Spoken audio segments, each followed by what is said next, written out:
Class শেষে তুমি অফিসে আমার সাথে দেখা করবে। স্যার আমরাও কি আসবো? না, শুধু এই মেয়েটা যাবে। এখন তিনজনই হাত লম্বা করে মেলে ধরো। প্রতিজনের দুই হাতে দুই বাড়ি করে ৪ বাড়ি বেতের আঘাত পড়ল। নতুন স্যারের হাতে বেত্রাঘাত খেয়ে ক্লাসের পিছনের বেঞ্চে গিয়ে বসল পিয়াসা। তারা ৩ বন্ধু মিলেই মার খেয়েছে। ক্লাসের দরজার সামনে দিয়ে অন্য ক্লাসে যেতে রায়হান স্যারও দেখে ফেলেছে। লজ্জায় মাথা কাটার মতো অবস্থা পিয়াসার। কারণ রায়হান স্যার তাকে ভালো জানে। তাদের অপরাধ তারা ক্লাস ফাঁকি দিয়ে সিনেমা দেখতে গিয়েছে। লাউয়ের কচি ডগার মতো সরু হাতের তালুটার দিকে চেয়ে আছে পিয়াসা। লাল হয়ে আসা হাতের তালুর উপরে টপ টপ করে কফটা জল গড়িয়ে পড়ল। হাতের ব্যথার চেয়ে গরম চোখে বলা নতুন স্যারের রুক্ষ কথাগুলো পিয়াসার হৃদয়টাকে বিদীর্ণ করে দিল। ক্লাস ছুটি হয়ে গেছে। দ্রুত দ্রুত বক্ষে পিয়াসা অফিসে ঢুকলো। পুরো অফিস ফাঁকা। অন্য স্যাররা চলে গেছে। দেখলো নতুন স্যার বসে আছে গম্ভীর মুখে। স্যার, আসসালামু আলাইকুম। আমাকে আসতে বলেছেন? যদিও পিয়াসা জানে কারণটা, তবু না জানার ভান করলো। নতুন স্যার নিজের হাতের মুঠি থেকে একটি টিস্যু কাগজ বের করলো, মেলে ধরলো পিয়াসার চোখের সামনে। অগ্নি শর্মা দৃষ্টিতে জিজ্ঞেস করলো। এখানে কি লেখা? পড়ো। পিয়াসা নিশ্চুপ, আড়ষ্টভাবে ঠায় দাঁড়িয়েছে টেবিলের এক পাশে। কি হলো? পড়ছো না কেন? নাকি অন্ধ? দেখতে পাচ্ছ না? 3 ঘন্টা সিনেমা কিভাবে দেখলে? স্টুপিড মেয়ে কোথাকার। পড়েছি তো স্যার। কই? আমি তো শুনতে পাইনি। শব্দ করে পড়ো, যেন আমি শুনতে পাই। ডুবে ডুবে ভালোবাসি। পিয়াসা নিরুপায় হয়ে বাক্যটি উচ্চারণ করলো ক্ষীণ গলায়। পিয়াসার চোখের দিকে চেয়ে হোয়াট ননসেন্স! পিয়াসা কেঁপে উঠল মুরগির ছানার মতো। এই মেয়ে, তোমার বয়স কত? 16 শেষের দিকে। আমার বয়স কত? জানি না স্যার। তোমার চেয়ে মিনিমাম 10 বছরের সিনিয়র আমি। আর আমার নাম জানো? এখন মনে পড়ছে না স্যার। আইমান শেখ। নামটা মনে রেখো। তোমার এতটুকুন বয়সে এত দুঃসাহস হয় কিভাবে? একজন নতুন টিচারকে প্রেমের প্রপোজাল করা? নির্লজ্জ বেহায়া কোথাকার। স্যার, বিশ্বাস করুন, আমি এটা আপনাকে লিখিনি। এটা একটা সিনেমার নাম। লিখেছি এমনিতে। আপনার থেকে নেওয়া গাইডের ভিতরে বেখেয়ালবশত রাখা হয়ে গিয়েছে। তুমি এখন মিথ্যে বলবে? এটাই স্বাভাবিক। কাল স্কুলে আসতে তোমার বাবাকে নিয়ে আসবে। চাইলে আমি তোমাকে স্কুল থেকে বহিষ্কার করতে পারি, কিন্তু করোনা করলাম তোমাকে, কারণ সামনে এসএসসি পরীক্ষা তোমার। তবে তোমার বাবাকে কিছু কথা জিজ্ঞেস করব, কিভাবে মেয়েকে শিক্ষা দিয়েছে। পিয়াসা থরথর করে কাঁপতে শুরু করলো। এমনভাবে কাঁপছে যেন কচু পাতার উপরে জমে থাকা টলটলে এক বিন্দু জলপানা আলতো টোকাতেই হেলে পড়ে যাবে। বোবাস্বরে কেঁদে ফেলল সে। দুহাতে জোর করে অনুরোধ করলো। স্যার, এমনটা করবেন না। অভিভাবক আমার নামে এমন অভিযোগ শুনলে মেরেই ফেলবে আমাকে। আমি কথা দিচ্ছি, আর কোনোদিন আপনার সাথে কোনো ভুলই হবে না। আপনার দিকে চোখ তুলে চাইবও না। আপনার কথা মান্য করে চলবো। আমাকে ক্ষমা করে দিন। ওকে, অভিভাবক আনতে হবে না। যাও, ক্ষমা করলাম। মন দিয়ে পড়াশোনা করবে। জি স্যার। বলে মাথা নত করে পিয়াসা অফিস ত্যাগ করলো। তারপর হতে পিয়াসা খুব সচেতনভাবে চলাফেরা করে স্কুলে। আয়মান স্যারের সামনে কোনো ভুল ধরা পড়লে নিস্তার নেই। আয়মান স্যারও পিয়াসাকে নজরে রাখে। ক্লাসে যেমন ভালো কোনো স্টুডেন্ট কোনো শিক্ষকের বিশেষ নজর কাড়ে, তেমনই কোনো বাজে স্বভাবের জন্য নজরে পড়ে। পিয়াসাও তেমনই আয়মান স্যারের নজরে পড়ে গিয়েছে নেতিবাচকভাবে। ভীষণ ভয় পায় আয়মান স্যারকে পিয়াসা। রাজভারী টাইপের লোক, যেমন স্বল্পভাষী তেমনই স্পষ্টবাদী। পরের দিন ক্লাসে গেলে বন্ধুরা তাকে ঘিরে ধরলো স্যার কেন ডেকেছে শোনার জন্য। তাদের চোখে মুখে উদ্বিগ্নতার সাথে কৌতূহল মেশানো। পিয়াসা বানানো কথায় ওদের ভুলালো, নয়তো এই লেজুর বাহিনীর হাত থেকে তার রক্ষা নেই। দেখতে দেখতে এসএসসি পরীক্ষা শেষ হয়ে গেল। রেজাল্টও দিয়ে দিল। পিয়াসা সহ অন্য বন্ধুরা একই কলেজে ভর্তি হলো। পিয়াসা খুব করে অন্য কলেজে পড়তে চেয়েছে। এই প্রতিষ্ঠানে পড়াশোনা করার তার কোনো ইচ্ছেই নেই। এই বিচ্ছিন্ন ঘটনা ঘটে যাওয়ার পর হতেই কিন্তু বাসা থেকে তাকে বলে দিয়েছে এত লাভঝাপের দরকার নেই। জজ ব্যারিস্টার তো আর হবে না, সুতরাং এখানেই যেন ইন্টার পাস করে, পরে দেখে শুনে বিয়ে দিয়ে দেবে। অগত্যা এখানেই ভর্তি হতে হলো পিয়াসার। আয়মান স্যার কলেজেও তাদের ক্লাস পেল। পিয়াসা মনে মনে দুঃখ প্রকাশ করে বলল, যেখানে বাঘের ভয় সেখানেই রাত হয়। কি আর করার, পড়েছি কুকুরের হাতে। খানা খেতে হবে একসাথে। আয়মান স্যারের সাথে ক্লাসের অন্যরা যতটুকু কথা বলে বা বলতে হয়, পিয়াসা ততটুকুও বলে না। গুটিসুটি হয়ে থাকে স্যারের সামনে গেলে। কলেজে ফার্স্ট ইয়ারের ফাইনাল পরীক্ষা চলছে। একদিন পরীক্ষা শেষে ঝুম বৃষ্টি শুরু হলো। ক্লাসের সবাই চলে যাচ্ছে, পিয়াসা দাঁড়িয়ে আছে। রায়হান স্যার এগিয়ে এসে জিজ্ঞেস করলো, বৃষ্টি থামার অপেক্ষায় আছো? জি স্যার। এখন বর্ষাকাল, ছাতা সাথে রাখতে ভুলে যেও কেন। এর আগেও কয়েকদিন তোমাকে ভিজে যেতে দেখেছি। পিয়াসা মাথা নিচু করে জানালো, বৃষ্টি থেমে গেলে বাসা যাব স্যার, আপনি যান। স্কুল কলেজের সব স্টুডেন্ট চলে গিয়েছে, তুমি একা দাঁড়িয়ে আছো।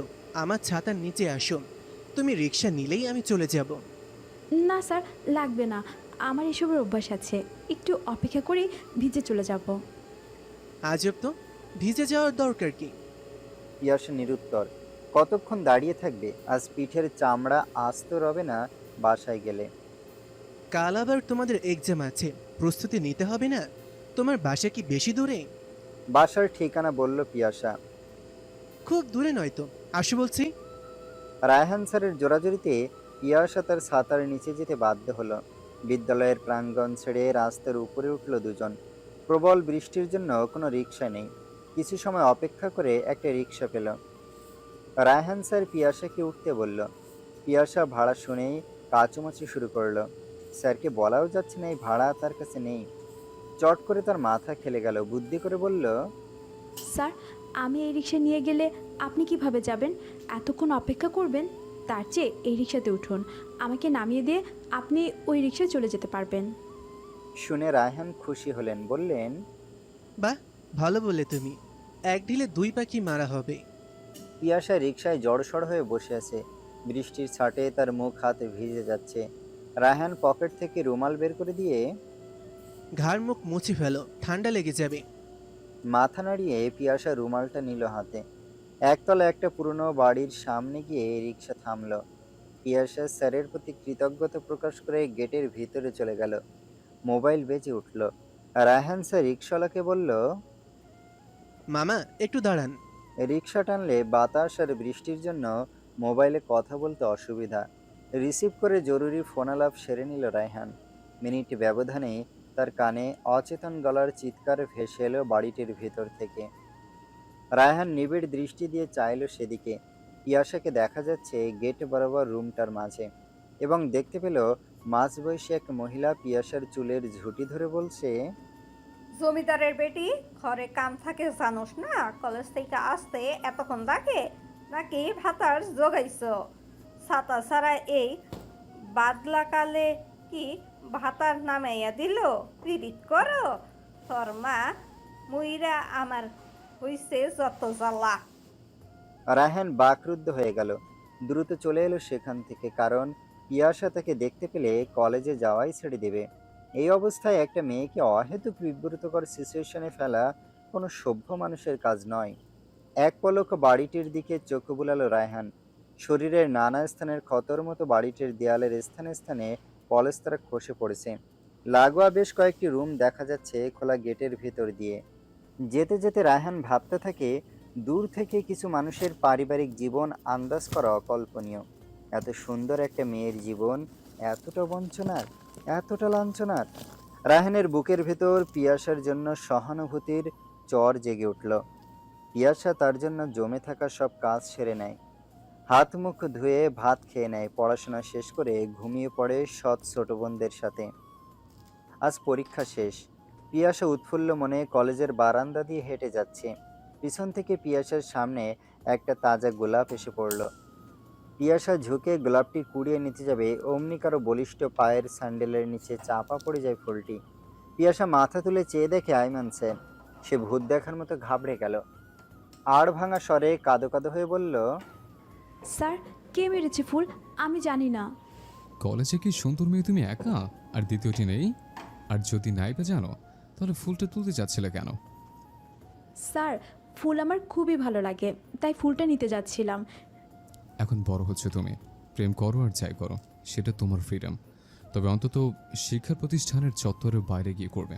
এসব থার্ড ক্লাস কর্মযোগ্য যেন এখানে আর না দেখে। লুকানো ক্ষোভ আর দুঃখ নিয়ে পিয়াসা লম্বা লম্বা পা ফেলে আইমানের সামনে থেকে চলে গেল। হেয়ালি করে ভাবলো, পূর্বের জন্মে মনে হয় আমার কপালে এটাই লেখা ছিল। হে বালিকা, একদা তুমি ধরণীতে পদার্পণ করিবে, কারণে অকারণে এক যুবক শিক্ষক দ্বারা অপমানিত হইবে, যে তোমাকে দেখলেই যুবক রূপধারীতে বয়স্কার বেশ ধরিবে।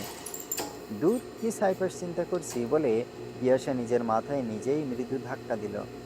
আয়মান কলেজের বারান্দা ধরে এগিয়ে গেল, খুঁজে দেখলো কেউ নেই। তাহলে ফুল ছোড়া ছেলেটি কই? মনে হয় আমাকে দেখেই পালিয়েছে। পুনরায় গিয়ে দলিত মথিত হওয়া ফুলটার দিকে চাইল। আমি ফুল খুব ভালোবাসি স্যার। পিয়াসার নরম হয়ে বলা বাক্যটি নিজের অজান্তেই মনে হলো আবার। সেকেন্ড ইয়ারে উঠে গেল পিয়াসা।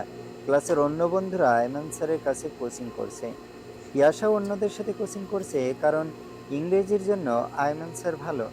কোচিং ক্লাস হয় কলেজের কমন রুমে। আর স্যার এখনো আসেনি কোচিং ক্লাসে। সব বন্ধুরা নানান খুনসুটিতে মেতে উঠেছে। পিয়াসাদের এই বন্ধু গ্রুপের নাম হলো গ্লু বাহিনী। সুপার গ্লুর আঠার মতো তারা একে অপরের সাথে আষ্টে পৃষ্ঠে লেগে থাকে। এই, তোরা একটা কৌতুক শুনবি? বল তো শুনি, তোর আবার কৌতুক? ঘুরে ফিরে যেই লাও সেই কদু। এই পেশা, চুপ কর। হিরু শোন, আজ থেকে এই মুহূর্ত থেকে তোর সাথে আমার আড়ি। যেদিন তুই পিয়াসা বলে ডাকবি, ঠিক সেই দিন তোর সাথে কথা হবে। বলে মুখ চেপে মিটমিট করে হাসলো। তুই এত বেশরম মাইয়া কেন? পাশ থেকে জুলি বলল, এই ব্যাপার না, যদি বাদ দে। যেবার মতো এমন একটা খাটাস দোষ থাকার দরকার আছে, সময় অসময় কাজে লাগানো যাবে। একদমে বলল পিয়াসা। এই পেশা, কৌতুকটা শুনে যা। আরে নেওয়ার আগে স্ত্রী তার স্বামীকে জিজ্ঞেস করছে শিশু সুলভ কণ্ঠে, ওখো আমি মরে গেলে তুমি কি করবে? পাগল হয়ে যাবো জান। আচ্ছা, তুমি কি আবার বিয়ে করবে? অবশ্যই বিয়ে করবো জান। কি? তুমি এত বড় বিমান? পাগলে কখন কি করে, ঠিক আছে জান। শান্ত স্বভাবের পিয়াসাও অন্য বন্ধুদের সাথে হেসে কুটি কুটি হলো। আর একটা কৌতুক শুনবি? পার্কের একটা বেঞ্চেতে বসে আছে প্রেমিক প্রেমিকা। তারা একে অন্যের প্রতি প্রেমের পরিমাপ বোঝাচ্ছে। এক পর্যায়ে প্রেমিকটি উঠে দাঁড়িয়ে গেল, চোখে মুখে রাজ্যের অস্থিরতা। একটু খোলা জায়গায় গিয়ে বুক টান টান করে দাঁড়ালো, দুহাত মেলে ধরে আকাশের দিকে মুখ তুলে বলল, প্রিয়া, আমরা স্বাধীনভাবে প্রেম করব। কেউ কোনো বাধা হয়ে আসতে পারবে না, কারণ এই পৃথিবী শুধু তোমার আমার, আমাদের দুজনের। পার্কের মাঝ বরাবর মেঠো পথ ধরে হেঁটে যাচ্ছে এক প্রেমের লোক। তিনি শুনতে পেয়ে এগিয়ে এলেন প্রেমিক ছেলেটির সামনে, বললেন, তাহলে কি তোমরা দুজন ছাড়া এই পৃথিবীতে বাস করা আমরা সবাই ভাড়াটিয়া? হো হো হো হো করে সব বন্ধুরা উচ্চস্বরে হাসতে লাগলো। জেবা বলল, চরম হয়েছে এটা। বিনা টিকেটে প্রিয় বিনোদন দিলাম তোদের, আমার দিকে একটু নজর রাখিস তোরা। রাখিস হেলতে বই হিরোর দিকে। চোখের পাতা টেনে বলল জুলি। স্মার্ট ছেলেমেয়েরা কি আড্ডা বেঁচে চলছে?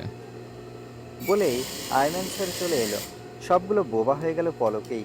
কোচিং চলাকালীন রায়হান স্যারও ক্লাসে ঢুকলো।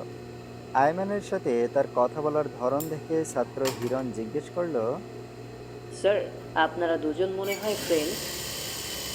ও, তোমরা জানো না, রায়হান ও আমি বহুদিনের পুরনো বন্ধু।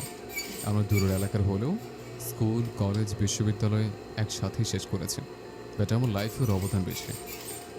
রায়হান বন্ধু আয়মানের পিঠ চাপড়ে, ও ভালো ছেলে তো, তাই সামান্য কিছুকেই অসামান্য বলতে পারে। মাশা আল্লাহ স্যার, আপনাদের বন্ধুত্বের বাঁধন যেন চির অক্ষর থাকে। তোমার কথায় ফুলচন্দন ফুটুক। জেবাও তুলি কানে কানে ফিসফিসিয়ে কি যেন বলছে। সাহসী মেয়ে তুলি বলেই ফেলল, স্যার বলছি, যে কোনো মানুষের বন্ধুত্ব যতই মধুর হোক বা গভীর হোক, কিন্তু নিজের বউ বা বরের ভাগ কেউ দেবে না। খুব দামি কথা বললে তুলি, এটা অসম্ভব। হয়েছে, টপিক চেঞ্জ করো এবার। নির্দেশ দিল আয়মান। সবগুলো নোট খাতায় মনোনিবেশ করলো।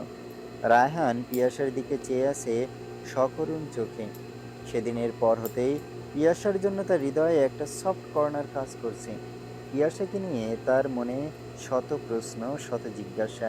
এই যেন এক দুর্নিবার কৌতূহল, কিন্তু কিভাবে জিজ্ঞেস করবে, কি করে প্রসঙ্গ তুলবে, তার কোনো অবলম্বন খুঁজে পাচ্ছে না। পিয়াসা মনে হয় পড়াশোনায় আগের চেয়ে বেশি অমনোযোগী হয়ে উঠেছে। চুপচাপ দেখা যাচ্ছে যে পিয়াসা এক পলক চোখ তুলে চাইলো রায়হানের দিকে, কিন্তু মুখে কিছুই বলল না। রায়হানও আর কিছুই জিজ্ঞেস করলো না, সবার উদ্দেশ্যে বলল, পরীক্ষার সময় দেখতে দেখতেই ঘনিয়ে আসবে। তোমার কারো কোনো সমস্যা হলে আইমান স্যারকে ফোন দিবে। আইমান হিরণের খাতায় তার পাবলিক নাম্বার লিখে দিয়ে সবাই নাম্বার নিয়ে রাখো, এনি টাইম ফোন দিতে পারবে। পিয়াসা ছাড়া সবার নাম্বার লিখে নিল। পিয়াসা নাম্বার নিলে না যে? স্বল্পভাষী আইমান দেখেও চুপ করে রইল, কারণ সে জানে তার মতো করে এই মেয়েটাও তাকে পছন্দ করে না, আর না করাটাই স্বাভাবিক। তাই হয়তো নাম্বার নেয়নি। পিয়াসা চুপ হয়েছে। রায়হান যা বোঝার বুঝে নিল, তাই দ্বিতীয় কোনো প্রশ্ন করল না। কোচিং শেষ হয়ে গেলে সবাই একসাথে বের হয়ে গেল। পিয়াসা রায়হানের পিছন পিছন গিয়ে স্যার বলে ডাক দিল। রায়হান পুলকিত হলো মনে মনে, দাঁড়িয়ে গেল। স্যার, আপনার রুমালটা সেই দিন যে দিয়েছিলেন, এই নিন। ও, আমিও ভুলে গিয়েছি। এই সামান্য কিছু ফেরত দিতে হয়, রেখে দাও তুমি। না স্যার, সামান্য হোক কি হয়েছে, জিনিসই তো। আমি ভালো করে ধুয়ে রোদে শুকিয়ে দিয়েছি। আচ্ছা দাও। রুমাল দিলে নাকি ঝগড়া হয়, আমার দাদির মুখে শুনেছি। তবে না ধুইলেই বেশি ভালো হতো। বুঝলাম না স্যার, না ধুইলে বেশি ভালো হতো কেন? রায়হান সল করার আশ্রয় নিল। তুমি কষ্ট করে না ধুইলেও হতো, এটা মিন করেছি। বলেন বলে পিয়াসা মিষ্টি হেসে দিল। রায়হান কৌশলে তার মোবাইল নাম্বার লিখে দিল পিয়াসাকে, বলল, যে কোনো প্রয়োজনে ফোন নয়, শুধু মিসড কল দিলেই হবে। চোখেতে বিষম খেল পিয়াসা। বুকের ভেতর খসখসানি শুরু হলো। একজন শিক্ষক এত উপচানা আন্তরিকতা কেন আমার মতো একজন নিরীহ ছাত্রীকে দেখাচ্ছে? কারণ কি? কোনো সমস্যা পিয়াসা? কাছামাছি করতে করতে জানালো, স্যার, আমার মোবাইল নেই, এই জন্যই আইমান স্যারেরও নাম্বার নেইনি। ও আচ্ছা। আচ্ছা পিয়াসা, তোমার এইম ইন লাইফ বা ক্যারিয়ার নিয়ে কোনো স্বপ্ন আছে কি?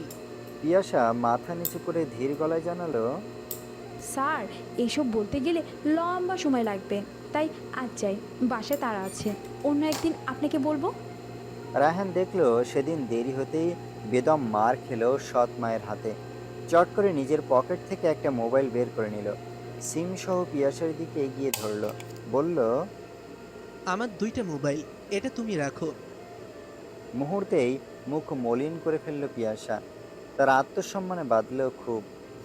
এটাকে রায়হান স্যারের দয়া মনে হলো তার কাছে।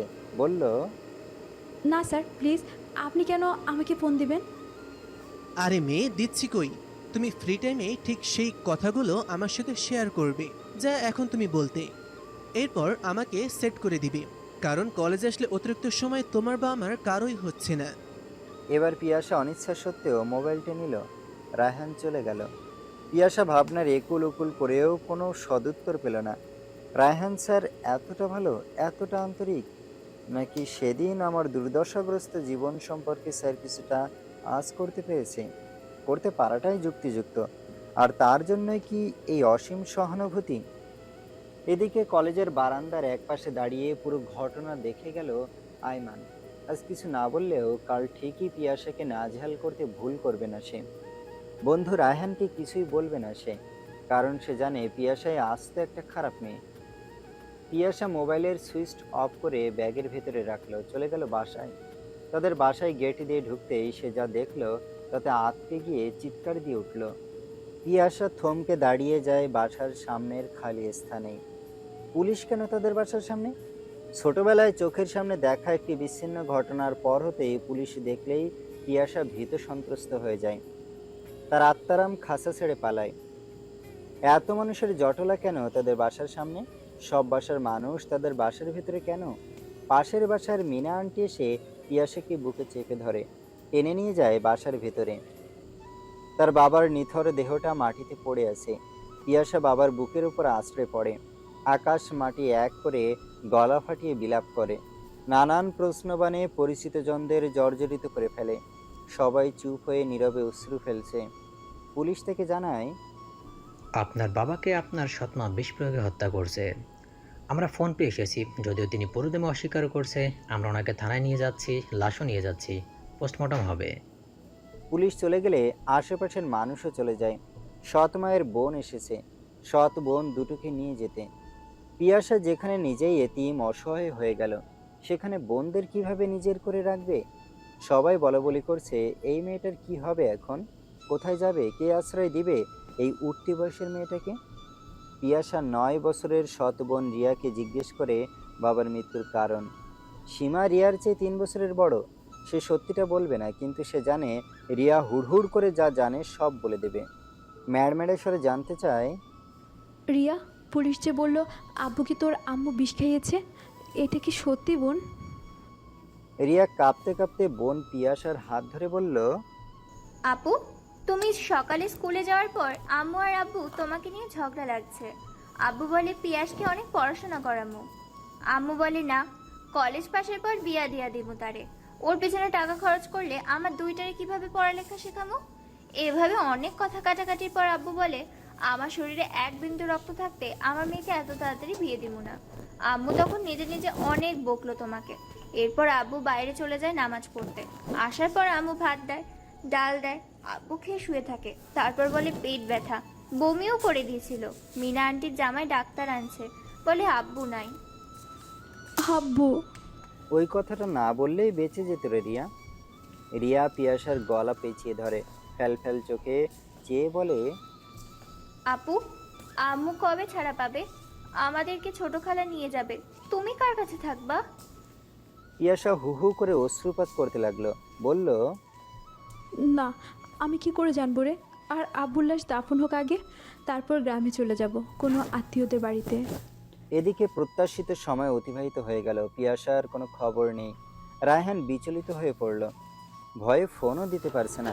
সাইলেন্ট না থাকলে ফোন বেজে উঠবে, পরে সৎ মায়ের হাতে মেয়েটা মার খাবে, এই ভেবে 2 শব্দের ছোট্ট একটা মেসেজ দিল। কেমন আছে প্রিয়াশা? Any problem? প্রতীক্ষার প্রহর কেটে গেল, তবুও কোনো রিপ্লাই এলো না। রায়হানের মাঝে অস্থিরতা বেড়ে দ্বিগুণ হয়ে গেল। পরপর টানা 2 দিন পিয়াসা কলেজে আসছে না, কোচিংও করছে না। সে যে পিয়াসাকে খুঁজছে এটা দ্বিতীয় কাউকে বুঝতে দিল না, খুব সচেতনভাবেই। এদিকে আয়মান ও কোচিং ক্লাসে অন্যদেরকে জিজ্ঞেস করলো, তোমাদের সাথে আরেক বন্ধু আসে না কেন? কিছু জানো তোমরা? জেবা, জুলি, নাহিদ উৎকণ্ঠা নিয়ে জানালো, স্যার জানি না, ইয়াশা তো ক্লাস মিস করবে না ভুল করেও, বরং ও বাসা থেকে বাইরে থাকতে পারলেই বাঁচে। আমরা কোনোভাবেই খোঁজ নিতে পারছি না, ওর তো মোবাইলও নেই। বাইরে থাকলে বাঁচে মানে? অসুস্থ তো হতে পারে। তা হতে পারে, কিন্তু তেমন অসুখ বিসুখ তো দেখি না তার। স্যার পিয়াসার সৎমা ঘরে, আমরা এর বেশি কিছু জানি না। স্যার কোনোভাবে কি ওর খোঁজ নেওয়ার ব্যবস্থা করা যায় না? ওদেরকে চিন্তাগ্রস্ত মুখে দেখে আয়মানেরও চোখের কোণে চিন্তার রেখা পরিস্ফুটিত হলো, বলল, অফিস থেকে ওর বাসার অ্যাড্রেস বের করা চাই কিনা দেখি। তাই করেন স্যার, প্লিজ, আজই, পারলে এক্ষুনি। দেখছি। বলে আয়মান উঠে গেল অফিসে। একটু পর পিয়াসার অ্যাড্রেস বের করে আনলো। তোমরা কেউ গিয়ে খবর নিতে পারো, যে মোবাইল নাম্বার দেওয়া আছে সেটা অফ পাচ্ছে। স্যার, আমি আর হিরণ কাল যাব, আজ তো সময় নেই। আচ্ছা, যেও তোমাদের সুবিধা মতো। রায়হান আর থাকতে পারছে না, বিকেলেই পিয়াসাদের বাসায় চলে গেল। মনে মনে স্রষ্টার প্রতি কৃতজ্ঞতা জ্ঞাপন করলো, সেদিন ধরনীর বুকে বৃষ্টি দিল বলে, নয়তো আজ কীভাবে তোদের বাসা চিনত। পিয়াসাদের গেটে ঢুকে ছোট একটি ছেলের সাহায্য নিয়ে বাসার ভিতরে গেল রায়হান।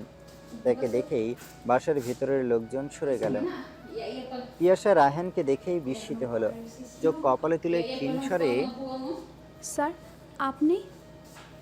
রায়হান থম মেরে গেল পিয়াসাকে দেখেই। অনিমেষ চেয়ে রইল পিয়াসার দিকে। 3 দিন আগেও যে মেয়েটা ছিল প্রাণোচ্ছল সজীব, আজ সেই মেয়েটাকে দেখতে কতটা নিষ্প্রাণ নির্জীব লাগছে। পিয়াসা যেন কুইয়ের কচি ডগার ন্যায় তরতর করে বেড়ে উঠছে। আচমকা ঝড়ে ঝাপটাতে মড়মড় করে ভেঙে পড়েছে। তার কল্পনার ঘোর কাটে, কানে কুকুরের বিদঘুটে ডাক কানে আসতেই। তোমার ফোন বন্ধ, কলেজেও যাচ্ছ না, তাই খবর নিতে এলাম। এসে তো কারণ শুনলাম ওই ছেলেটার কাছে। পিয়াসা ডুকরে কেঁদে উঠল বাবাকে স্মরণ করে। রায়হান তার সামর্থ্য অনুযায়ী পিয়াসাকে সান্ত্বনা দিল। তার খুব ইচ্ছা করছে পিয়াসার মাথায় নির্ভরতার হাতটুকু রাখতে, কিন্তু পরিবেশ পরিস্থিতি অনুকূলে নেই। পিয়াসা রাহানকে নাস্তা দেওয়ার জন্য আপ্রাণ চেষ্টা করছে, তা বুঝতে পেরে রাহান বলল, পিয়াসা, ফর্মালিটির কোনো প্রয়োজন নেই। আমি এখন উঠি।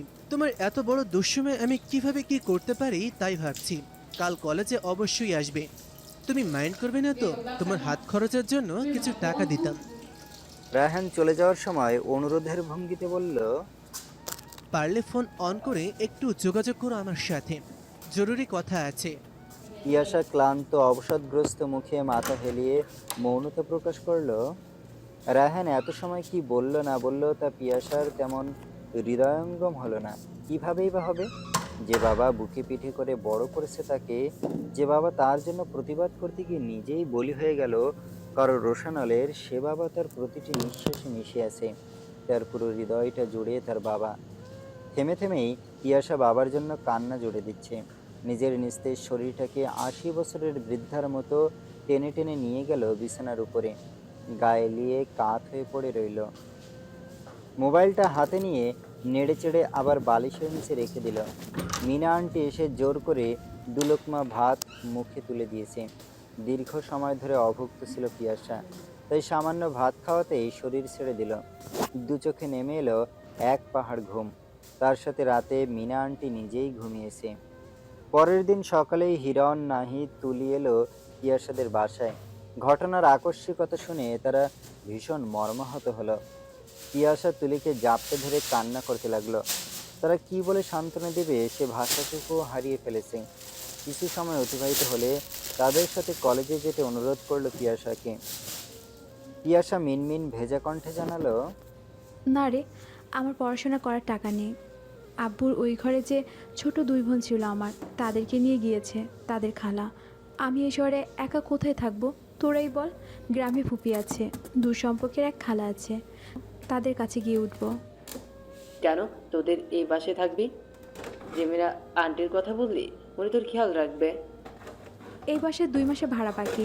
সকালে বাড়িওয়ালা এসেছে, উনি বলেছে ওনার ভাড়া দিতে হবে না, আমি যেন বাসা ছেড়ে দেই। বাসার সব জিনিসপত্র বেচে উনি টাকা নিয়ে নেবেন, তাতে ওনার পাওনা টাকা শোধ হয়ে যাবে। শুনে ওরা হতাশ হয়ে মাথায় হাত দিয়ে বসে পড়ল। পরে বলল, অন্তত বের হয়ে আয় আমাদের সাথে, বাইরের আলো বাতাস একটু গায়ে লাগুক তোর। না রে, তোরা চলে যা, আমার কিছুই ভালো লাগছে না। পুরো দুনিয়াকে বিভীষিকাময় লাগছে, কোথাও যেন কোনো আলো নেই। পিতামাতাহীন একটা এতিম মেয়ের জীবনে এতটা নির্মম আর দুর্বিষহ হতে পারে, তা এই কয়দিনে মর্মে মর্মে উপলব্ধি করতে পেরেছি। বন্ধুরা কলেজে চলে গেল ব্যর্থ হয়ে। গিয়ে ক্লাসের সবাইকে পিয়াসার বিষয়ে জানালো। আয়মান স্যারকে জানালো। আয়মান শুনে চমকে উঠল। ওদেরকে বলল, এটা কোনো কথা হলো? ও পড়াশোনা মোটামুটি ভালো, অন্তত ফাইনাল পরীক্ষাটা শেষ করুক। আমার কোচিংয়ের বেতন আর দিতে হবে না, আর অফিসে বললে অধ্যক্ষ তার বেতনও মৌকুফ করে দেবে নিশ্চিত। স্যার, ও থাকবে কোথায়? একটু থেমে আয়মান বলল, এটাও প্রশ্ন। ঢাকা শহরে কে কাকে কয়দিন রাখে, দেখি রোহানের সাথে আলাপ করে থাকার কোনো বন্দোবস্ত করা যায় কিনা। আর তোমরা বিকেলে একটু কষ্ট করে আবার যেও পিয়াসার কাছে, আমাকে ফোনে ধরিয়ে দিও। ওকে বুঝিয়ে বললে আশা করি শুনবে। যারা বিপদ তার মাথা কাজ করে না, এই সময় অন্যদের এগিয়ে আসতে হয়। বন্ধুরা বেশ সন্তুষ্ট হলো আয়মান স্যারের উপর। কিয়ৎক্ষণ ভেবে পুনরায় বলল আয়মান, আচ্ছা থাক, আমি নিচে যাব, ফোনে কাজ নাও হতে পারে। তাহলে তো বেশ ভালো হয় স্যার, যেভাবেই হোক ওর গ্রামে যাওয়া বন্ধ করতেই হবে। আমরা এমন ভালো মিষ্টিভাষী বন্ধুকে ছাড়া নিরানন্দ জীবন চায় না। আয়মানকে তারা বাসার ঠিকানা ভালো করে বুঝিয়ে দিল।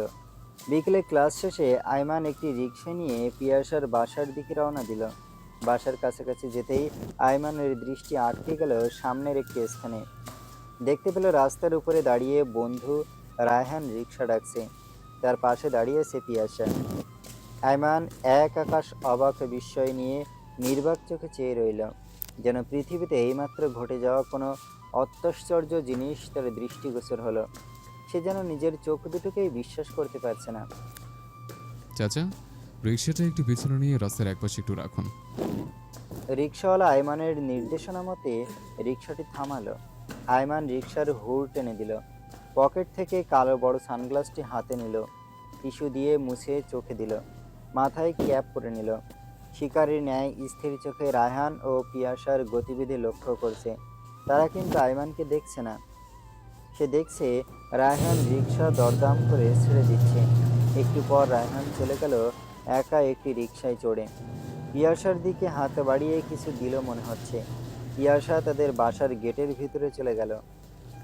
প্রগাঢ় বিস্ময় তার রাশি রাশি কৌতূহলের সীমা অতিক্রম করে এবার আয়মান দোটানায় পড়ে গেল।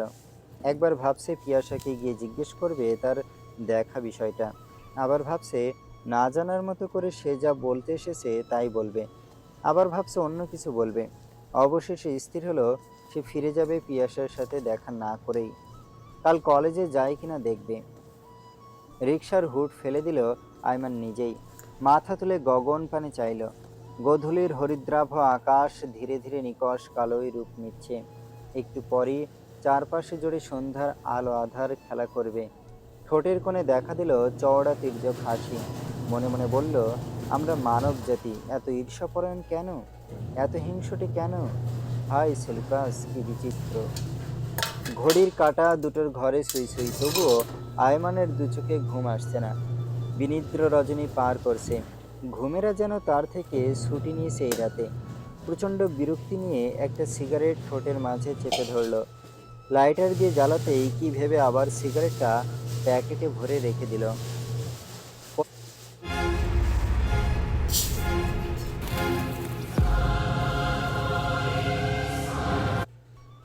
পরের দিন কলেজে ক্লাসে গিয়েই আয়মানের চোখ দুটো পিয়াসাকে খুঁজল। পিয়াসাকে দেখতে পেয়ে দ্বিতীয় দফায় অবাক হয়ে গেল সে। নিজেকেই গোপনে প্রশ্ন করল, কি আশ্চর্য, যেখানে এই মেয়ের ঘনিষ্ঠ বন্ধুরাও সশরীরে গিয়ে তাকে কলেজে আনতে পারেনি, পরে আসার জন্য রাজি করাতেও চূড়ান্তভাবে ব্যর্থ হলো, সেখানে রায়হান দেখা করায় কথা বলায় মেয়েটা কি বুঝে নিল? কি মারাত্মক পাওয়ার রায়হানের! চাপা স্বভাবের আয়মান হৃদ্যতাপূর্ণ কণ্ঠে পিয়াসার দিকে চেয়ে, পিয়াসা, তুমি খারাপ করো না, সব শুনেছ ওদের কাছ থেকে। জন্ম, মৃত্যু, বিয়ে কারো হাতে নেই। সিদ্ধান্ত পরিবর্তন করেছে দেখে ভালো লাগলো, তাই শেষে কোচিং এসো। পিয়াসা কিছুই বলল না, আবার অবাকও হলো না আয়মানের আন্তরিকতায়, কারণ এমন সময় শত্রুর মুখ দিয়েও মধুর বুলি বের হয়। সজল দুটি চোখে আয়মানের দিকে চাইল পিয়াসা। বিকেলে কোচিং শেষে আয়মান পিয়াসাকে জিজ্ঞেস করলো, পিয়াসা, তুমি আগের মতো পড়াশোনা চালিয়ে যাবে, আমরা কোচিংয়ে টাকা দিতে হবে না, আর কলেজের বেতনও তোমার মৌকুফ করা হয়েছে। আপনাকে অনেক ধন্যবাদ স্যার। কৃতজ্ঞতাপূর্ণ চাহনিতে বলল পিয়াসা। নাহিদ, তুলি, জেবা, হিরণ পিয়াসার দিকে চেয়ে, তার কি বললো শুনলি তো? আচ্ছা, থাকার কি বন্দোবস্ত হলো রে? আপাতত মিনা আন্টির বাসায় থাকবো, ওনার মেয়ের সাথে ঘুমাবো রাতে। তাহলে থাকার ব্যবস্থা হলো, পড়াও কন্টিনিউ চলবে। বাকি রইল তোর খাওয়ার খরচ, ব্যক্তিগত হাত খরচ, এসব। তার ব্যবস্থা হয়েছে। কে করলো সেটা? তুই না বললি পিনপুরে তোর কেউ নেই? যার কেউ নেই তার জন্য আল্লাহ ফেরেশতা স্বরূপ কাউকে পাঠিয়ে দেয়। আলহামদুলিল্লাহ, শুনে স্বস্তি পেলাম দোস্ত। তো তোর সেই ফেরেস্তাটা কে পিয়াস? অতি আগ্রহ নিয়ে জানতে চাইল বন্ধুরা। পিয়াসা কৌশলে এড়িয়ে গেল, কারণ রায়হান না করে দিয়েছে তার কথা যেন লুকিয়ে রাখে। এত সময় টেবিলের সামনে চেয়ারে বসে ওদের সব কথা মনোযোগ সহকারে শ্রবণ করল আয়মান। বলল, যাই হোক, তাহলে খুবই ভালো। তবুও তোমার যে কোনো প্রয়োজনে ওদের জানাবে, আমাকে মন চাইলে জানাতে পারো। পিয়াসার উপরে আয়মানের আর কোনো রাগ বা বিরক্তি নেই, আছে শুধু দুর্বার কৌতূহল। তোর এখন একটা মোবাইল থাকা জরুরি। আমি রাতে ফ্রি হয়ে বিক্রয়.com-এর সেকেন্ড হ্যান্ড সেট দেখব, আর টাকা আমরা সব বন্ধুরা ভাগ করে দিয়ে দিব। তুই চিন্তা করিস না। কিরণ একদম ঠিক বলছে, সেটা ভালো দেখেই নিও। আমিও শরীর হতে চাই তোমাদের সাথে। পিয়াসা ছাড়া ওদের মুখ উজ্জ্বল হয়ে উঠল। তারা স্যারকে আন্তরিক ধন্যবাদ জানালো।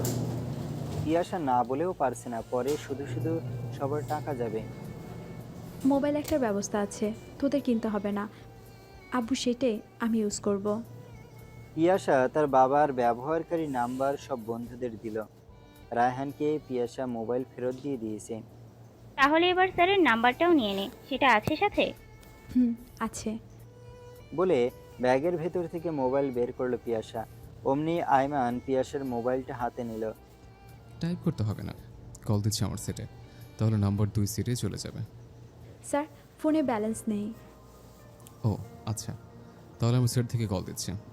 এই ভিতরে আয়মান ডায়ালের অজুহাতে টুক করে দেখে নিল পিয়াসার রিসিভ লিস্টে রায়হানের মোবাইল নাম্বার। একচোটে ভেবে নিল, তলে তলে এত কিছু, তার মানে জল বহুদূর গড়িয়েছে। রায়হান লুকাচ্ছে কেন আমার থেকে? কিসের ভয়, কিসের এত সংকোচ? আমি না তার বন্ধু? নম্বর বলো তোমার। পিয়াসা নম্বর বলল। আয়মান তার সেট থেকে কল দিয়ে আয়মান স্যার লিখে সেভ করে পিয়াসার হাতে দিল। নিজেও সেভ করে নিল পিয়াসা লিখে। কোচিং শেষ হলে সবাই চলে যায়। আয়মান ভাবে, ধুর, কি ফালতু চিন্তা ভাবনা করছে। রায়হান হয়তো পিয়াসার দুরবস্থা দেখে সহানুভূতির হাত বাড়িয়েছে, একজন শিক্ষক হিসেবে, একজন মানুষ হিসেবে। অন্য কিছু হলে রায়হান আমাকে না জেনে হজম করতেই পারতো না। কোচিং শেষে পিয়াসা হেঁটে হেঁটে বাসার পথ ধরে। আয়মান একটু অপেক্ষা করে একটা রিকশায় ওঠে। রিকশার হুড় ফেলে দেয়। পিয়াসার কাছাকাছি গিয়ে রিকশা থামায়। এই পিয়াসা, এই। পরিচিত কণ্ঠস্বর শুনে পিয়াসা হাঁটার গতি ধীর করে দাঁড়ায়। ঘাড় ঘুরিয়ে চায়। আয়মানকে দেখে রীতিমতো ভড়কে যায় সে। স্যার আপনি, কি হয়েছে? আয়মান স্মিত হেসে, আমি এদিক দিয়ে যাচ্ছিলাম, সামনে একটু কাজ আছে। তোমার বাসা কোথায়? হেরে যাচ্ছে যে, রিক্সা আসো, পৌঁছে দেই। পিয়াসার দোকান লাল হয়ে গেল শুনে। যে মানুষ নিজের বইয়ের ভাঁজে একটি সিনেমার নাম দেখে ভুল বুঝেছে, চরম অপমান করেছে, ধিক্কার দিয়েছে, অথচ নিজেই তার পাশে রিকশায় বসতে চায়। সমীকরণটা কিছুতেই মিলাতে পারছে না পিয়াসা। থম মেরে দাঁড়িয়ে বলল, না স্যার, আপনি যান প্লিজ, আমি যেতে পারবো। এভাবে অভ্যস্ত আছি আগে থেকেই। তুমি মনে হয় আগের বিষয়গুলো নিয়ে আমার উপর অভিমান পুষে রেখেছ। না স্যার, না। অভিমান কি সবার উপর করা যায়?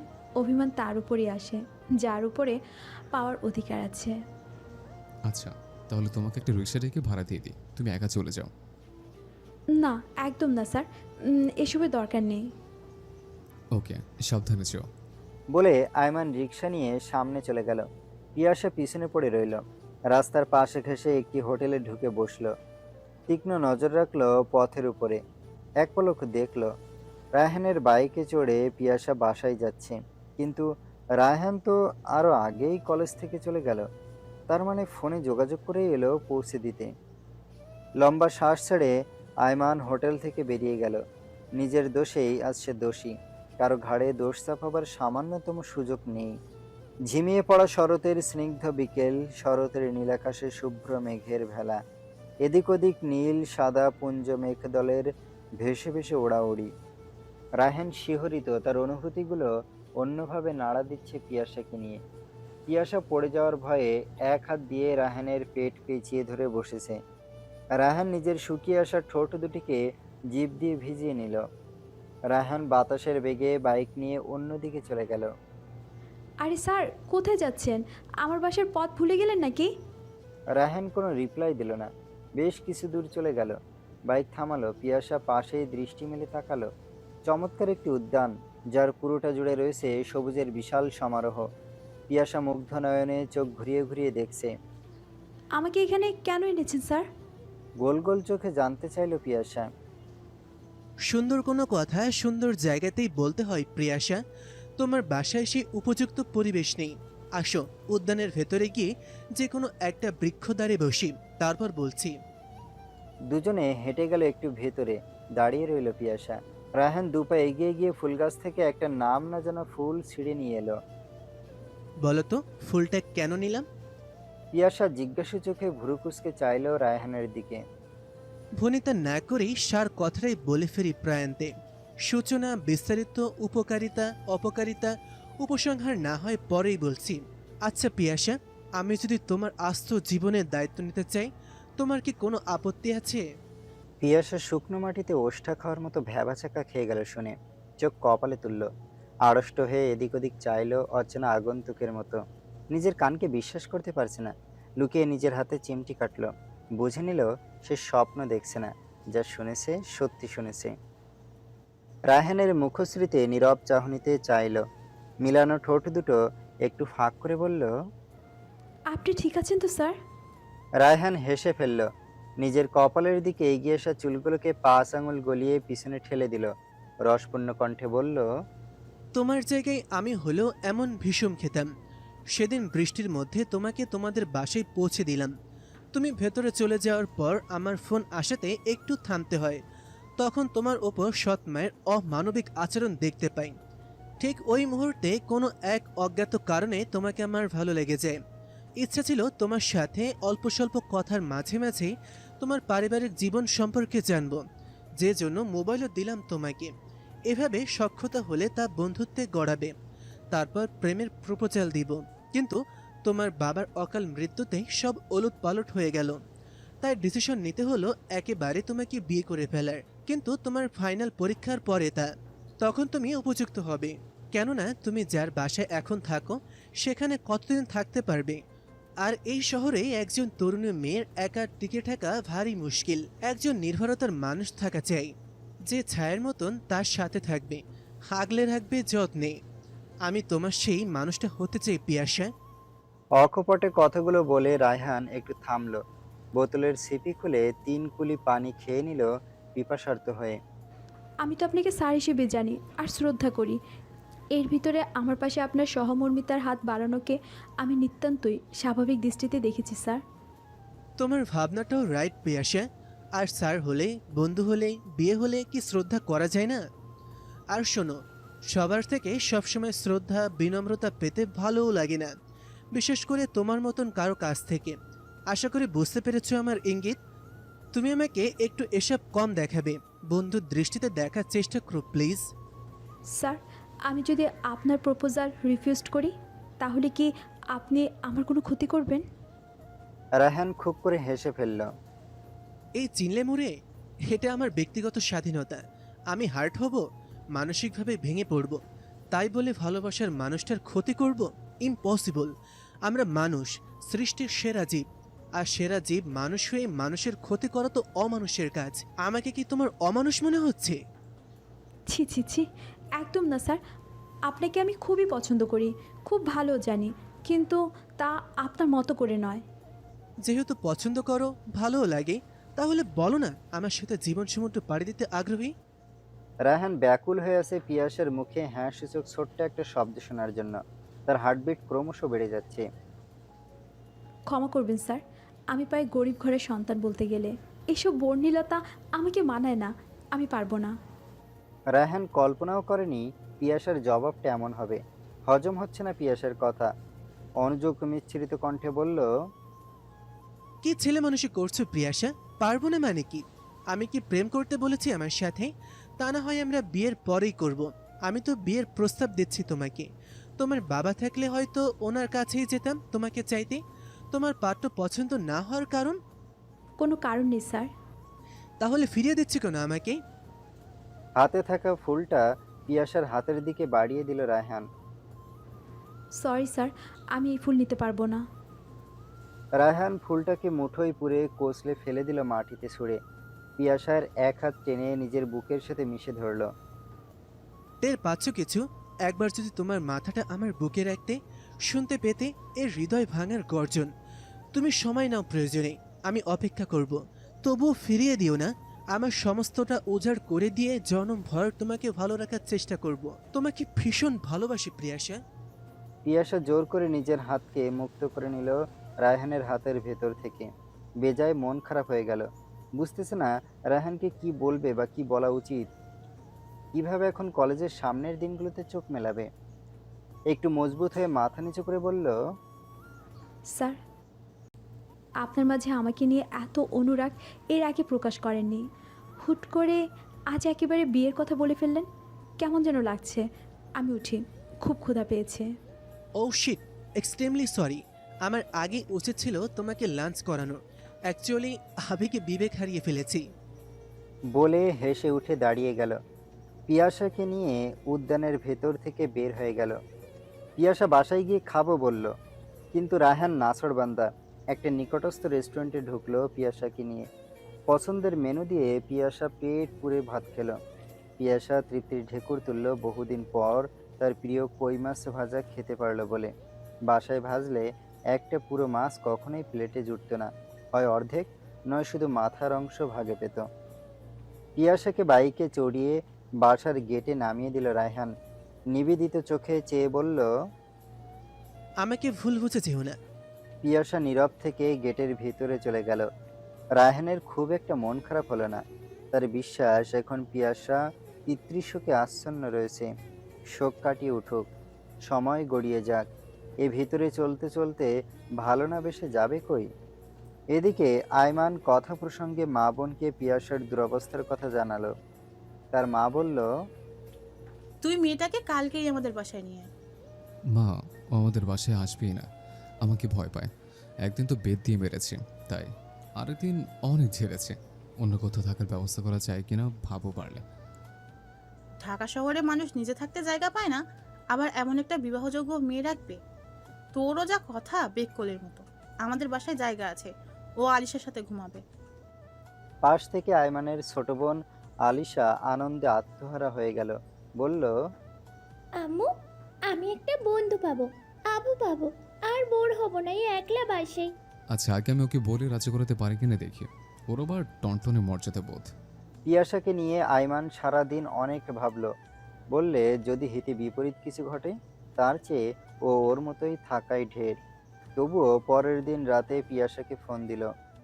পিয়াসা মোবাইল স্ক্রিনে চেয়ে দেখলো আয়মান স্যার লেখা। অবাক হয়ে চোখের পাতা ভাঁজ করলো পিয়াসা। পড়ার কোনো প্রয়োজনে সম্ভবত ফোন দিয়েছে স্যার, এই ভেবে রিসিভ করলো। হ্যালো, আসসালামু আলাইকুম স্যার। ওয়ালাইকুম আসসালাম। কেমন আছো তুমি? আলহামদুলিল্লাহ, ভালো আছি স্যার। আপনি কেমন আছেন? ভালো আছে।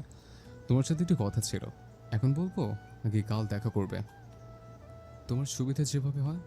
স্যার, পড়ার বিষয় হলে তো এখানেই বলতে পারেন। না, অন্য বিষয়। তাহলে কাল আমি সময় সুযোগ করে দেখা করব স্যার। এখন কথা বলতে আমার সমস্যা, শুয়ে গিয়েছি। ওকে, ঘুম ভালো হোক। আয়মান ফোন রাখলো। পিয়াসার ফোনের কণ্ঠ এত মিষ্টি, ও মাই গড ভেবেই রোমাঞ্চিত হলো আয়মান। পিয়াসার মাথা চড়কির মতো ঘুরছে। কি হচ্ছে তার সাথে সব? কোনো অশুভ হাতছানি নয় তো? পরের দিন পিয়াসা ক্লাস ও কোচিং শেষে অফিসে যায়। আয়মান অফিসে কাজের বাহানায় থেকে যায়। সবাই চলে গিয়েছে, দু একজন অধস্তন কর্মচারী বাদে। পিয়াসার দিকে মুখ তুলে চাইলো একবার। চেয়ারে বসো। না স্যার, সমস্যা নেই, বলেন। পিয়াসা, তোমার কি কোথাও থাকার ব্যবস্থা হয়েছে? না স্যার, হয়নি। তার আর দরকারও নেই। ফাইনাল পরীক্ষা পর্যন্ত পাশের আন্টির বাসায় থাকবো, তারপর গ্রামে চলে যাব।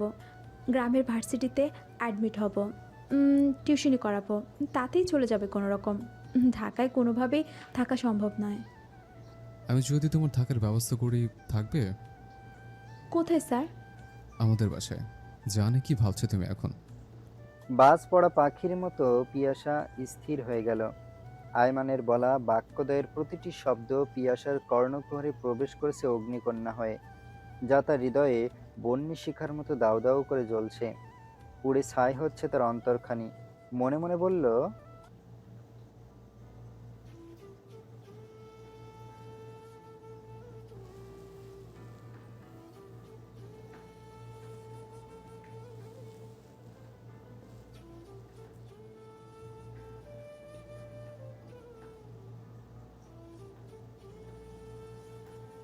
পিয়াসার আখিকোণ ছলছল করে উঠল। আয়মান ফের পিয়াসা বলে ডাক দিল। পিয়াসার সম্বিত ফিরে পেল। আরক্ত দুটি চোখে একবার তাকালো আয়মানের দিকে। আপত্তি আমাদের বাসায় থাকতে? আপত্তি হওয়াটা কি স্বাভাবিক নয় স্যার? আয়মান আর বিশেষ ঘাটালো না পিয়াসাকে। বেহায়াপনা তার অপছন্দ। ওকে, তুমি তোমার মতো করে থাকো। ভুল বুঝলে বউটো বুঝলে কি বা করার আছে? আয়মান জেনে বুঝে রায়হানের প্রসঙ্গ তুলল না। চলে যাও পিয়াসা। পিয়াসা পা ঘুরিয়ে বের হয়ে গেল অফিস থেকে। আয়মান পিয়াসার পিছন পানে নিষ্পলক চোখে চেয়ে রইল। তার মাসখানেক পরে এক বিকেলে আয়মান কলেজের পাশের মার্কেটে একটি গহনার দোকানে গেল। উদ্দেশ্য সপ্তাহ আগে বানাতে দেওয়া ছোট বোনের কানের দুল জোড়া নিতে হবে। দোকানের কাছাকাছি হতে দেখতে পেল সে দোকান থেকে বেরিয়ে যাচ্ছে পিয়াসা। সে আয়মানকে দেখেনি, আয়মানও তাকে ডাকেনি। কৌতূহলবশত আয়মান দোকানের ম্যানেজারকে জিজ্ঞেস করলো, যে মেয়েটি এখন বেরিয়ে গেল, সে কেন এলো? এক জোড়া কানের দুল বিক্রি করলো। কেন ভাই, আপনি চেনেন নাকি তাকে? দোকানদারকে বিশ্বাসযোগ্য কিছু বলতে হবে, নয়তো কি না কি ভেবে বসে থাকে। হুম, মেয়েটি আমার ঘনিষ্ঠজন। দুজোড়া দেখান তো দেখি। সে পুরনো একটি বক্স থেকে বের করে দিল পিয়াসার থেকে কেনা কানের দুল জোড়া। বলল, বুঝলাম না ভাই, বলেছেন ঘনিষ্ঠজন, অথচ তার দুঃসময়ে পাশে নেই। আমরা যেন তাকে ঠকাই না। এটার জন্য কত অনুনয় করে কান্নারত কণ্ঠে বলল, এই দুল তার মৃত বাবার দেওয়া। আয়মান দুলজোড়া দেখে চিনল। পিয়াসার কানে এতদিন এই দুলজোড়া ছিল। বেশ মানাতো তাকে এই দুলজোড়াতে।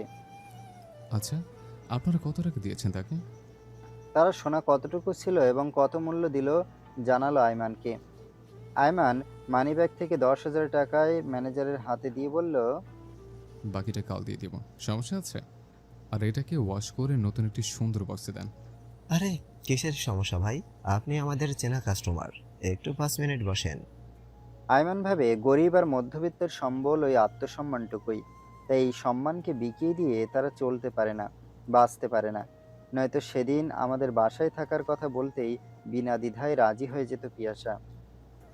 ভাইজান নেন, 2 জোড়াই রেডি।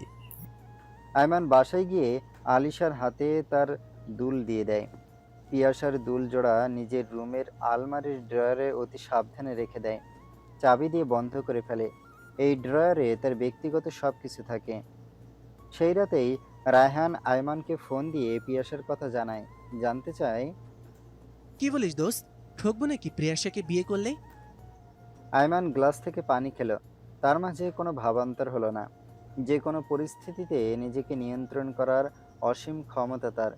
অন্যদিকে খুব চাপা স্বভাবের ও ব্যক্তিত্ববান পুরুষ আয়মান। চট করে না বলা কথাগুলো ও বলতে পারে না, না পারে নিজের মনের ভাব প্রকাশ করতে।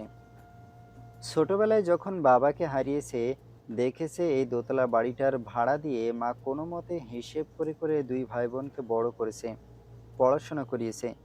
অতিরিক্ত চাওয়া পাওয়াকে জলাঞ্জলি দিয়ে দেওয়ার অভ্যেসটা বেশ রপ্ত হয়ে গিয়েছে তার। এখন আস্তে আস্তে তাদের সংসারে সচ্ছলতা ফিরে এসেছে। মা বোনকে নিয়ে সে ভালোই আছে। জীবনের নানা ঘাত প্রতিঘাতে প্রেম ভালোবাসা অধরাই থেকে গেল তার জীবনে। সবার জন্য সবকিছু নয়, এই নীতিতে আয়মান বিশ্বাসী। ফোনের ওপাশ থেকে হাসির শব্দ ভেসে এলো রায়হানের কানে। শুনতে পেল আয়মান বলছে, একদম ঠকবি না, ভালো থাকবি তুই। কিন্তু তোর পরিবার কি মেনে নেবে? আঙ্কেল, আন্টি, তোর বড় ভাই, বাকি সবাই? অপরদিকে পিয়াসা তো রাজি নয় বললে, তাহলে? রায়হান একটু চুপ থেকে, পিয়াসা 2-4 মাস গেলে রাজি হয়ে যাবে। দরকার হলে ওর বন্ধুদেরকে দিয়ে ওকে ম্যানেজ করাবো, তোকে দিয়ে অনুরোধ করাবো। তুই নিজে প্রেম প্রণয় থেকে বিচ্ছিন্ন, তাই বলে কি বন্ধুর জন্য এতটুকু করতে পারবি না আইমান?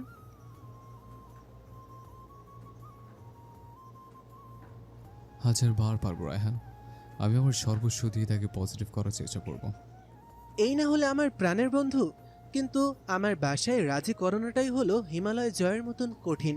এইটাই তো এখন বড় চিন্তার বিষয়। আচ্ছা রাখি রে, good night. Good night Raihan, আগাম অভিনন্দন তোকে। মৃদু হেসে মোবাইল রেখে দিল। গভীর রাত, ঘুম আসছে না। সব কিছু কেমন যেন ধোঁয়াশা লাগছে, এলোমেলো লাগছে। আয়মান তার ডায়েরিটাও ভেতরে থাকা নীল কালির কলমটা হাতে নিল। যেহেতু তার একাডেমিক বিষয় ছিল ইংরেজি সাহিত্য, তাই কবিতা গান লেখার প্রতিও ঝোঁক রয়েছে কিছুটা। আর ইংরেজি কবিতাগুলো বাংলায় অনুবাদ করতে বেশ পছন্দ করে আয়মান। কেমনে তোমায় আমি ভালোবাসি, কতভাবে আমি তোমায় ভালোবাসি, আমাকে গণনা করতে দাও। আমি তোমাকে ভালোবাসি গভীরতায়, প্রশস্ততায় এবং উচ্চতায়। আমার হৃদয়ে পৌঁছাতে পারে মোহ যখন তিরোহিত। আমি তোমায় ভালোবাসি প্রতিদিনের অতি গোপন প্রয়োজনে, রাতে এবং দিনে। আমি তোমায় মুক্তভাবে ভালোবাসি। আমি শুধুমাত্র তোমায় ভালোবাসি। আমি তোমায় ভালোবাসি প্রতিটি নিঃশ্বাসে, হাসিতে, কান্নায়, জীবনের সব কিছু দিয়ে। এবং ঈশ্বর যদি চায়, মৃত্যুর পরও আমি তোমায় আরও ভালোবাসবো। এভাবে ইংরেজ কবি এলিজাবেথ ব্যারেট ব্রাউনিং এর কবিতা হাউ ডু আই লাভ থির কিছু কিছুর চরণ অনুবাদ করে লিখল। বার কয়েক পড়ল। আপন মনে নিজের উপর ক্রুর হাসি হাসল। কল্পনা করলো এক ঝলক। জীবন কি কেবলই নীল বিষাদের, নাকি রাশি রাশি শূন্যতা আর হাহাকারের ঝাঁপি বয়ে বেড়ানো? কি অদ্ভুত খারাপ লাগছে আমার। রাতটাকে এত নিষ্ঠুর মনে হচ্ছে কেন? এই ভিতরে আয়মান নিজে থেকে অতিরিক্ত একটি বাক্যালাপও করেনি পিয়াসার সাথে। রায়হানের বিষয় নিয়েও তার কোনো মাথা ব্যথা নেই। সবাই সবার মতো চলুক, আনন্দে থাকুক। রায়হান পিয়াসাকে রোজ ফোন দেয়, নানান গল্পগুজব করতে চায়। পিয়াসা 2-4 বাক্য বলেই অনেক সুতোই ফোন কেটে দেয়। সম্ভবপর অনুযায়ী দূরত্ব বজায় রেখে চলে। রায়হান এসব গায়ে মাখে না। একদিন ক্লাসে কথা প্রসঙ্গে পিয়াসা তাদের সুপারগ্লু বাহিনীর সাথে রায়হানের বিষয় শেয়ার করলো। তারা পুলকিত হলো, তাকে মোটিভেট করতে লাগলো রাজি হওয়ার জন্য। নাহিদ বলল, দেখ পিউ, পাখি, মেয়ে যেহেতু হয়েছিস, বিয়ে তো কাউকে না কাউকে করতেই হবে। রায়হান স্যার টুকটাও হলেও তোর পাশে থেকেছে, তোর ভরসা মতে উদারতার হাত প্রসারিত করেছে, সুতরাং মালা তার গলায় দেওয়াই উচিত। কি বলো গাইস? হ হ, ঠিক ঠিক বলে সবগুলো টেবিল চাপড়াতে লাগলো। পিয়াসা মুখকে ধূসর বর্ণ করে প্রতিক্রিয়া ব্যক্ত করলো। মনে না টানলে মালা দেওয়া যায় বা দেওয়া উচিত, তোরাই বল। আজব চিজ তুই পিয়াসা। তাহলে মন কারে চায় তোর? কাউকে না, আপাতত গেলাম, বাই, টাটা। বলে পিয়াসা উঠে চলে গেল। পিছন দিয়ে তারা নানা দুষ্টুমিতে মেতে উঠল। তুলি ঠোঁট বাঁকিয়ে বলে, আমার কেন কোনো ছাড় পছন্দ করে না। ছাত্রীর প্রেরণার প্রতি আমার দুর্বলতা সেই প্রাগৈতিহাস কাল হইতে। ছাত্রী লাজুক লাজুক বদনে পড়ার নোট করবে, স্যারের রোমাঞ্চকর দৃষ্টিতে ছাত্রীকে দেখবে, আবার চোখাচোখি হবে, একটু আঙ্গুলে আঙ্গুলে মৃদু ঘর্ষণ হবে, সেখান থেকে বিদ্যুৎ উৎপত্তি হবে। সেই তাপ প্রবাহিত হলে সমান্তরালভাবে দুটো হৃদয়ই ঢলে পড়বে। চাহা হে তুস্কো চাহঙ্গা হামত মান ছবির এই গান গাইতে খুন হবে দুজনে। বাকিরা ভ্রুকুটি নজরে হাঁ হয়ে চেয়ে রইল তুলির দিকে। আইমান স্যারকে ভালো লাগে, কিন্তু স্যার যেন একটা মেশিন, রসকসীন মানব। কি যে অপ্ররোধ্য আকর্ষণ লাগে আইমান স্যারকে। উফ, গাল ভরা খোঁচা খোঁচা দাড়ি, উডু উডু ঘন কেশ, হাঁটা কি সুন্দর, জাস্ট ওয়াও। রায়হান স্যারও কি কম নাকি? দেখতে দেখতে সময় গড়ালো। পিয়াসার ইন্টার পরীক্ষা শেষ হয়ে গেল। রায়হান ও আয়মান দুজন দুজনের মতো করে পিয়াসার পরীক্ষার বিশেষ খোঁজ খবর রাখলো। রায়হান অনেকভাবেই পিয়াসাকে হেল্প করতে চাইলো, কিন্তু পিয়াসা কোনো হেল্পই আর নিল না তার থেকে। যাকে ভালোবাসতে হৃদয় সায় দেয় না, শুধু শুধু তার দান নিয়ে নিজেকে ঋণী করে রাখা একদম অনুচিত। এতে দাতার প্রত্যাশার পাল্লা ক্রমশ মজবুত হতে থাকবে। রায়হান আয়মানকে বলল পিয়াসাকে ফোন দিয়ে যেন বোঝায় একটু জোর চেষ্টা দিয়েই। আয়মান পিয়াসাকে ফোন দিল, কিন্তু সুইচ অফ। পরের দিন ও ফোন বন্ধ পেল। একটু চিন্তাগ্রস্ত হয়ে বিকেলেই পিয়াসার বাসায় গেল। খোঁজ নিয়ে মিনা আন্টির বাসায় ঢুকলো পিয়াসার কলেজের শিক্ষক পরিচয় দিয়ে। তিনি হতাশ নয়নে ব্যথিত হয়ে জানালেন, স্যার, আমি যে কি বিপদে আছি এই মেয়েটারে নিয়ে। পরশু আত্মহত্যা করতে গেছিল, অল্পের জন্য বেঁচে যায়, কখন কি করে বসে ঠিক নাই। অনেক অসুখ এখন, পেছনের রুমে মাটিতে মরার মতো পড়ে আছে। আয়মান চমকে গেল শুনে। তার মাকে ফোন দিয়ে সব জানালো। তার মা বলল, আয়মান মিনা আন্টির অনুমতিক্রমে বাইরে গিয়ে একটা সিএনজি ঠিক করে এনে গেটে দাঁড় করালো। মিনা আন্টি পিয়াসার সব কাপড় চোপড় গুছিয়ে একটি ব্যাগে ভরে গেট পর্যন্ত এগিয়ে দিলেন। আয়মান পাজাকোলা করে পিয়াসাকে নিয়ে সিএনজিতে উঠে বসলো। তার বুকের বাঁ পাশে পিয়াসাকে মিশিয়ে রেখেছে, নয়তো হাত সরিয়ে নিলেই পিয়াসা হেলে পড়ে যাবে। এদিকে রায়হান সুখ সুখ মনে শেষ বিকেলের দিকে আয়মানদের বাসার উদ্দেশ্যে পথ ধরল। উদ্দেশ্য পিয়াসার বিষয়ে সরাসরি যুক্তি পরামর্শ করতে হবে আয়মানের সাথে। বাসার গেটে পৌঁছাতেই সে নির্বাক হয়ে গেল। দেখল আয়মান কোলে করে পিয়াসাকে নিয়ে তাদের বাসায় ঢুকছে। সে প্রায় দৌড়েই পাশের একটি চোখের ডাক্তারের চেম্বারে ঢুকলো। সিরিয়াস মোডে ব্যস্ততার ভঙ্গিতে, আসসালামু আলাইকুম, আমার চোখটা একটু দেখে দিন প্লিজ। আমার চশমার পাওয়ারটাও ঠিক আছে কিনা দেখুন। ডাক্তার চোখ দেখলো, পাওয়ার দেখলো, জানালো পাওয়ার ঠিক আছে। ডাক্তারের ভিজিট দিয়ে সে বের হয়ে গেল। একটি নীরব গলিতে ঢুকে সিগারেটের পর সিগারেটের ধোঁয়া ছাড়লো। চোখ দুটো রক্তিম বর্ণ ধারণ করলো, যেন রক্তচোষা পিশাচ।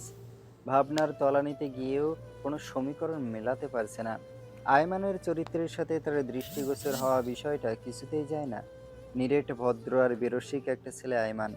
বিপরীত লিঙ্গের প্রতি তার বিন্দুমাত্র কিউরিওসিটি নেই, সেখানে অনুরাগ জন্মানোর প্রশ্নই ওঠে না। ভার্সিটিতে আয়মানের প্রেমে হাবুডুবু খেয়েছে কত মেয়ে, আয়মান পাত্তাই দেয়নি। তাদের আবেগকে বাষ্পের মতো উড়িয়ে দিয়েছে। সেই আয়মান পিয়াসাকে ভালোবাসে, ভাবাই যায় না। সে নিজেই দেখেছে এই পিয়াসাকে আয়মান কি কঠিনভাবে বেত্রাঘাত করেছে। দু চারটা মানুষের রক্ত ঝরাতে পারলে রায়হান নিজেকে দমাতে পারত এখন। আয়মানের উপর ভিতরে ভিতরে ফুঁসে উঠছে সমুদ্রের উত্তাল ঢেউয়ের মতো। এভাবে বেশ কিছু সময় পার হয়ে গেল। আয়মান পিয়াসাকে নিয়ে ঢুকলো আলিশার রুমে। কোল থেকে খাটে বিছানার উপর শোয়ালো। তার মা ছুটে এলো। সে দ্রুত পায়ে নিজের রুমে চলে গেল। ভিতর থেকে দরজা বন্ধ করে দিল। ধপাস করে বিছানার মাঝ বরাবর পড়ল। উপুড় হয়ে আছে, বিরতিহীনভাবে শ্বাস ওঠানামা করছে। এক অজানা অচেনা পুলক জাগানিয়া রোমাঞ্চকর অনুভূতি তাকে গ্রাস করে ফেলছে। জীবনের আগে কখনোই তার হৃদয়ে কাউকে নিয়ে এমন অনুভূতির উদয় হয়নি, না হওয়ারই কথা। এর আগে বাইরের কোনো মেয়েকে সে ভুলক্রমে স্পর্শ করেনি, অথচ আজ একটি যুবতী মেয়েকে তার কোলে তুলে নিতে হলো। পড়ে যাবে করে কাঁধ ও বুকের সাথে মিশিয়ে নিতে হলো, পিঠের উপরে হাত দিয়ে রাখতে হলো। ঘরে চলে যাচ্ছে আয়মান। কেমন বোহেমিয়ান মনে হচ্ছে নিজেকে তার কাছে। আবার খানিক সংকোচও লাগছে। না, তাকে এত বিবশ হলে চলবে না, কারণ পিয়াসা তার বন্ধুর প্রেম, হবু লাইফ পার্টনার। তার রুমের দরজায় ঠক ঠক শব্দ হচ্ছে। অসহনীয় বিরক্তি নিয়ে উঠে দাঁড়ালো। দরজা খুলতেই দেখে রায়হান। অবাক হলো না, কারণ রায়হান প্রায় তাদের বাসায় আসে বহু আগে থেকেই। কিরে, দরজা বন্ধ কেন তোর? সতেজ প্রাণময় চাহনিতে জিজ্ঞেস করলো রায়হান।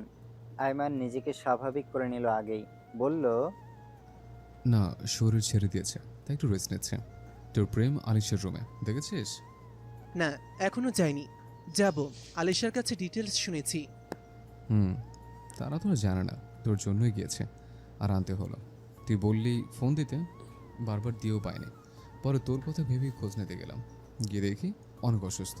মাকে জানালাম, সব শুনে মা বললো বাসায় নিয়ে আসতে। সুইসাইডের কথাটা আয়মান লুকালো রায়হানের কাছে। রায়হানের কোনো অভিযোগ নেই আয়মানের উপর।